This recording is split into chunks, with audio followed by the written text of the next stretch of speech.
Salut à tous, dans cette vidéo, je vais vous expliquer le fonctionnement de la Coupe de France. Alors tout d'abord, la Coupe de France est une compétition très vieille. En effet, elle a été créée en 1917. C'est une compétition à élimination directe qui a lieu tous les ans et où tous les clubs de France y participent, qu'ils soient amateurs ou professionnels, tant qu'ils font partie de la Fédération française de foot. Par élimination directe, on entend qu'il n'y a pas de match retour, donc en cas de match nul, il y a les prolongations, puis les tirs au but, et en cas de défaite, c'est terminé.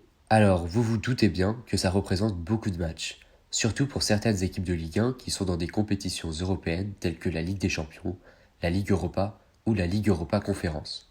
Il y a donc au premier tour seulement les clubs de districts départementaux, puis au second tour s'ajoutent les clubs de Ligue régionale. Au troisième tour, les clubs de National 3 s'ajoutent, puis au quatrième tour ce sont les clubs de National 2, et enfin au cinquième tour les clubs de National. Il y a ensuite un tour supplémentaire et, au 7e tour, les clubs de Ligue 2 entrent en lice. Et enfin, au 9e tour, qui correspond au 32e de finale, les clubs de Ligue 1 ainsi que le tenant en titre de la Coupe de France s'il n'est pas en Ligue 1 entrent à leur tour en lice. Si l'on gagne la Coupe de France, on est automatiquement qualifié pour la Ligue Europa. Bien sûr, si le vainqueur est qualifié en Ligue des Champions grâce à la Ligue 1, il ira en Ligue des Champions.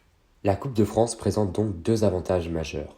Le premier est que tous les clubs de France y participent, donc techniquement, même les plus petits clubs ont une chance. Et le deuxième avantage est que les matchs sont à élimination directe.